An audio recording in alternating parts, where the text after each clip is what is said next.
Меня зовут Дмитрий, и вы находитесь на канале Лунабайк. Не знаю, хорошо меня слышно или нет, но маску я, честно говоря, снимать чего-то не хочу. Сейчас где-то минус 16, вот, поэтому прохладненько будет. Сегодня у нас фэтбайк дни, но не обычные фэтбайк дни, а сегодня я хочу показать, как себя ведет покрышка Chaoyang Snowstorm с шипами.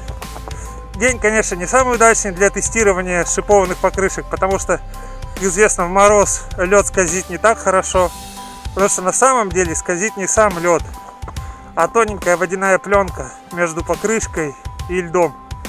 Ну, чем холоднее, соответственно, тем меньше вероятность образования этой пленки. Но, тем не менее, в прошлом году, когда я катался на Big Frame, иногда прикладывался на накатанном снегу, даже в мороз. Как вы видели, сейчас проехался по городу, ехал по накатанной трассе, то есть змейку делал, и ничего, все отлично. Вот, ну, теперь нужно проверить, как гребет покрышка. Я, конечно, это проверил, теперь покажу вам. Что ж, поехали!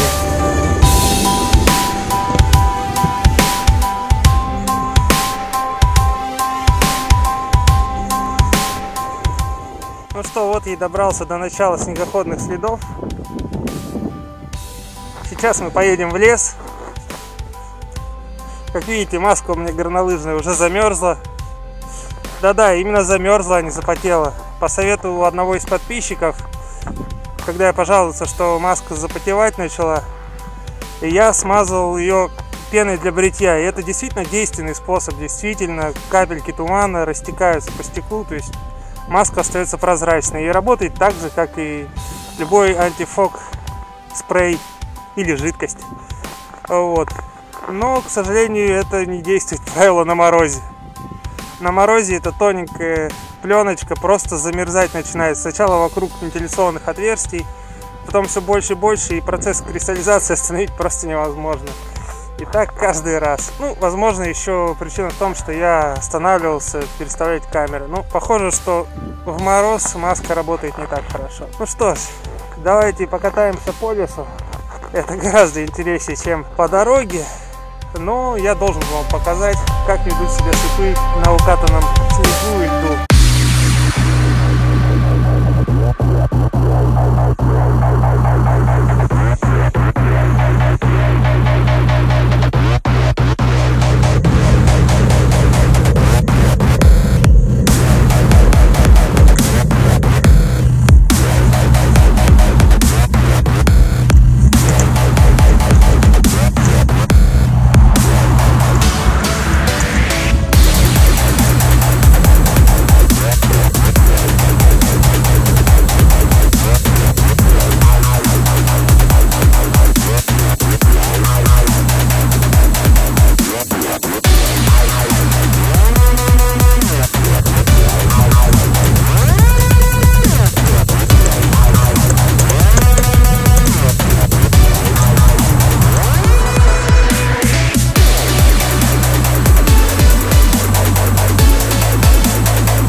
Пока не стемнело, давайте подведем итоги. Как видите, покрышка прекрасно себя ведет не только на льду и укатанном снегу, но и на мягком снегу. Да, конечно, было пару моментов, когда меня сносило, но там, мне кажется, не справились даже Бат и Лоу от Сурли хваленые.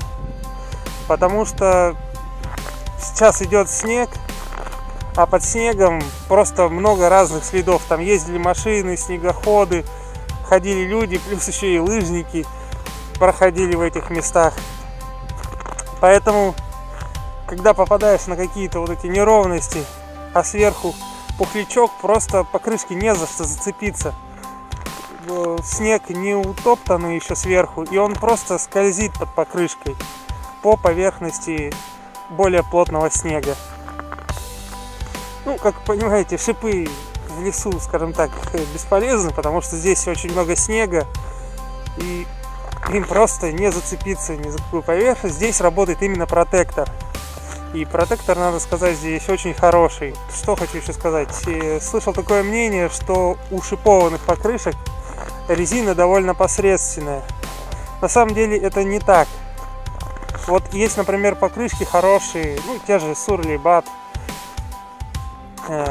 У них резина мягкая, но они не предназначены для шиповки.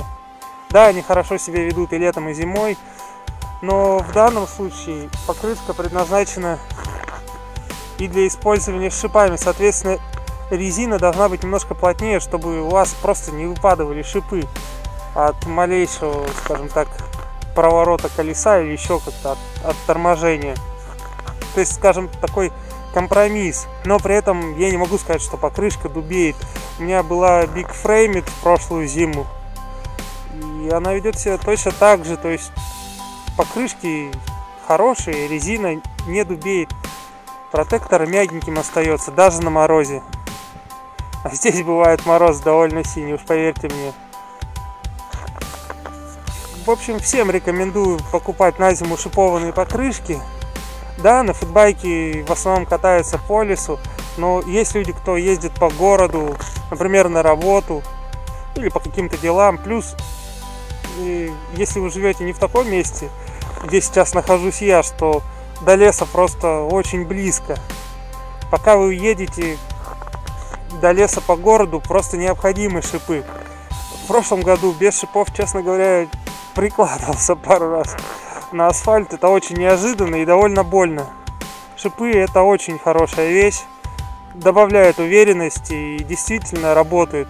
Несмотря на то, что также бытует мнение, что на фэтбайке шипы работают не очень хорошо, не могу с этим согласиться. Да, на накачанной плотной покрышке обычного горного велосипеда, конечно, шипы в 5 рядов работают лучше. Но и 4 ряда шипов на покрышке фэтбайка достаточно хорошо цепляются за лед, за укатанный снег, даже припорошенный сверху снежком. Как ведут себя покрышки Snow Storm, мне очень нравится. Всем рекомендую. Ну что, а я поехал дальше. Не забывайте поставить лайк. Я очень старался. Подписывайтесь на мой канал, подписывайтесь на меня в социальных сетях. Всем пока.